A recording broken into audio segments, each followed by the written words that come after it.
ल हेर्नुहोस् है त, आज म तपाईँहरूलाई यो सिस्नो चाहिँ यो हामीलाई थाहा भयो जस्तै भिटामिन ए को लागि चाहिँ यो एकदमै फाइदाजनक छ। यसले चाहिँ हाम्रो आँखा तेजिलो बनाउनको लागि यसले एकदमै राम्रो काम गर्छ। यसको साथै अरू हाम्रो छाला राम्रो बनाउने अरू सागसब्जीहरू खाँदाखेरि जस्तै शरीरलाई रोगबाट बचाउने त्यो त यसले गरि नै हाल्छ होइन।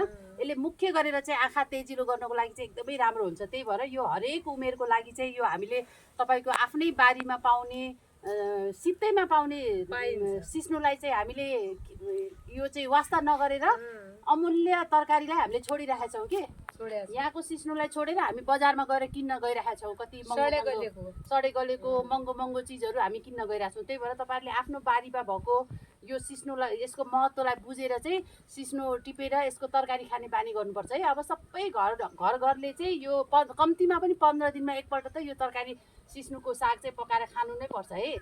अब यो साग चाहिँ कसरी टिप्ने भन्दाखेरि नि होइन, यो पोल्ने यसको स्वभाव चाहिँ पोल्ने भएको कारणले गर्दाखेरि बारीमा चाहिँ यस्तो यो चिम्टाको सहयोग लिएर तपाईँले साग यसरी टिप्नुपर्ने हुन्छ।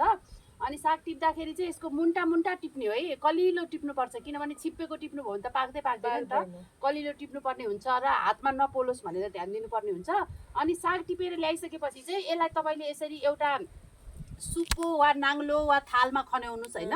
किन खन्याउने भने बारीमा त त्यो सागसँग किरा फट्याङ्ग्राहरू वा आँखाले नदेख्ने खालको फोहोरहरू पनि हुन्छ नि त होइन। त्यही भएर यसलाई चाहिँ यसरी टकटक्याएर यसैको सहायताले टकटक्याएर हेर्न सक्नुहुन्छ। पहिलाको जमानामा तपाईँहरूको जमानामा चाहिँ यो सागमा के अरे गहुँको पिठो वा मकैको पिठो राखेर यसरी हेर्ने गरिन्थ्यो कि। अनि त्यो गर्दा चाहिँ कस्तो भने त्यो पिठोसँग यदि किरा छ भने पिठोसँग झर्थ्यो होइन। अनि त्यसलाई हटाउने अनि बाँकी सागलाई चाहिँ पकाउने हुन्थ्यो होइन। अहिले चाहिँ नि अब त्यो पिठोहरू यदि तपाईँहरूले पाउनु भएन भने यसलाई यस्तै गरी चिम्टाको सहायताले त्यो बाटामा राख्ने चिम्टाको सहायताले पानीमा 2-3 पल्ट धुनुभयो हुन्छ कि यसरी यो तयार गर्ने होइन। अनि त्यसपछि पकाउनतिर चाहिँ जानुपर्ने हुन्छ। पकाउनको लागि तपाईँलाई मैले अर्को भिडियोमा भन्ने छु है त, बुझ्नुभयो नि। अब खाने हो, टिपेर खान सकिन्छ। कति दिनमा खानुपर्छ अरे यो? 15 दिनमा।